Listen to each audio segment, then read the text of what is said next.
some schools just aren't doing a good job. Even in places where there are schools and teachers, the quality of education can be lacking, and that is a massive understatement. An estimated 250 million kids who are in school around the world reach fourth grade, or whatever fourth grade is called in their country, without being able to read or write. With so many kids packed into a classroom that may not have electricity or enough pencils and books, it's hard to imagine that much learning can take place, even with an amazing teacher. For other kids, school may only be available in one language, and it's not the language they speak at home with their families. This is a big problem.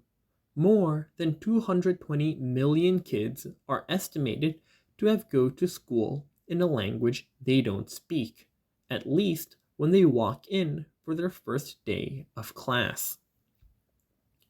Then there's a broader question that every country confronts, including the US, which is how well does school prepare students for the lives they want to lead and the careers they want to have when they graduate.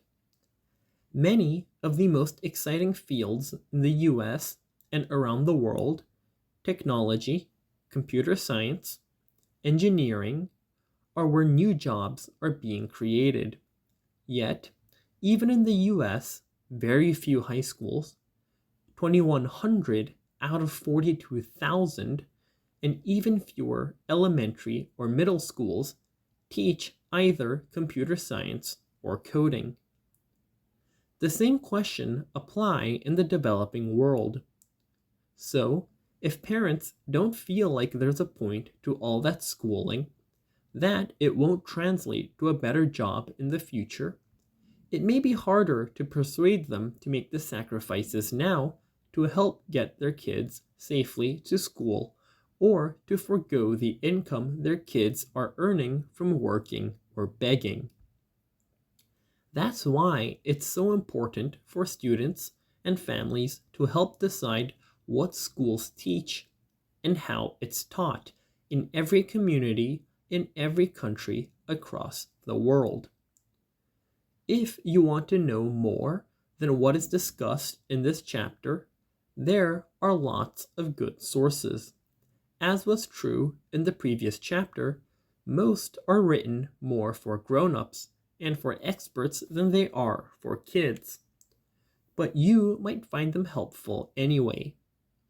One such example is the UN, which you can find at en.unesco.org. It has more information about the challenges I talked about in this chapter and what's helping get more kids into school across the world. Fair warning, it's a great resource, but it's filled with lots of statistics and not as many stories. In other words, if you don't really love statistics like I do, you might find it important, but also a little boring. If you want to help others get more informed about global education, think about how you can encourage people you know who build and design websites to help make kid-friendly sites describing the challenges of getting every child into a good school. Or maybe that's something you could work on with your friends. You'll probably design something better for kids than a bunch of adults would. You can also focus on helping solve any of the specific challenges discussed in this chapter.